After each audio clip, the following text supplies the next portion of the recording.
Hello बच्चों, तो आज हम आप लोगों को पढ़ाने वाले हैं क्लास 12th केमिस्ट्री की एक छोटी सी डिफिनीशन है, वुड्स फिटिंग डिफिनीशन।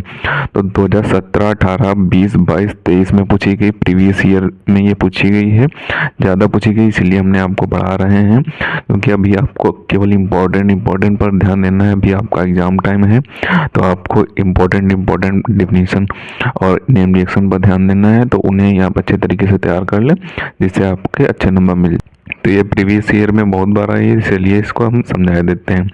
तो इसमें दिया हुआ है कि जब एक एल्किल हैलाइड तथा एक एरिल हैलाइड की क्रिया सोडियम धातु के साथ शुष्क ईथर की उपस्थिति में कराने पर एल्किल एरीन प्राप्त होता है। यानी कि एक एल्किल हैलाइड की क्रिया, यानी कि जब एक एल्किल हैलाइड लिया जाएगा, यानी कि वुड्स का एक पार्ट लिया जाएगा और एक फिटिंग का पार्ट लिया जाएगा एरिल हैलाइड। तो वुड्स और फिटिंग का क्रिया हमने आपको पिछले वीडियो में पढ़ा दी, उन्हें भी जाकर आप देख, क्योंकि वो नेम रिएक्शन भी प्रीवियस ईयर में बहुत बार आ चुकी हैं। तो एक एल्किल हैलाइड का लिया जाएगा और एक एरिल हैलाइड का लिया जाएगा और इनकी क्रिया सोडियम के साथ कराई जाएगी, जैसा कि दिया हुआ सोडियम धातु के साथ कराएगी, शुष्क ईथर की उपस्थिति में कराई जाएगी, तो हमें एल्किल एरिल प्राप्त होगा। यहाँ पे दिया हुआ एल्किल एरिल प्राप्त होता है, तो यहाँ पे ये एल्किल और एरिल प्राप्त हो जाएगा और साइड में NaX मुक्त हो जाएगा। तो ये इस तरीके से नेम रिएक्शन होगी। एल्किल हैलाइड यानी कि RX की क्रिया सोडियम धातु के साथ और बेंजीन के ऊपर X लगा दें तो वो एरिल हैलाइड हो जाता है। ये हैलाइड होता है, ये एरिल हो जाता है। तो इनकी जब क्रिया कराएगी तो हमें एल्किल एरिन प्राप्त हुआ।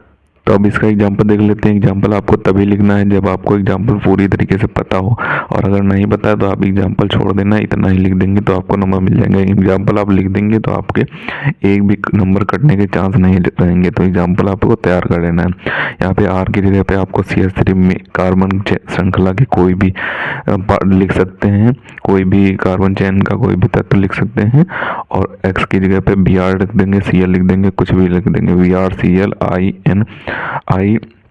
लिख देंगे या फिर F लिख देंगे। तो उनमें से यानी कि जितने भी हैलोजन में तत्व होते हैं उन्हें आपको हैलाइड की जगह पे लिख देना है, और यहाँ पे जो यहाँ पे लिखेंगे वही यहाँ पे लिखेंगे। तो यहाँ पे भी Br लिख देंगे। तो यहाँ पे मेथिल ब्रोमाइड की क्रिया बेंजल ब्रोमाइड के साथ कराएगी शुष्क ईथर की उपस्थिति में, तो हमें क्या प्राप्त हो जाता है, टॉलुएन प्राप्त हो जाता है। यानी कि 2 यहाँ पे R की जगह पे CH3 लिख दिया जाएगा, ये वाला उठाकर, तो ये टॉलुएन हो जाएगा। अगर आपसे एग्जाम में पूछे मेथिल ब्रोमाइड से टॉलुएन कैसे प्राप्त करें, तो आपको ये नेम रिएक्शन लिख देना है, क्योंकि कैसे प्राप्त करें तो वो बहुत आता है, तो वो भी हम आपको आगे पढ़ाएंगे। तो इसके लिए आप हमारे चैनल को सब्सक्राइब कर लें।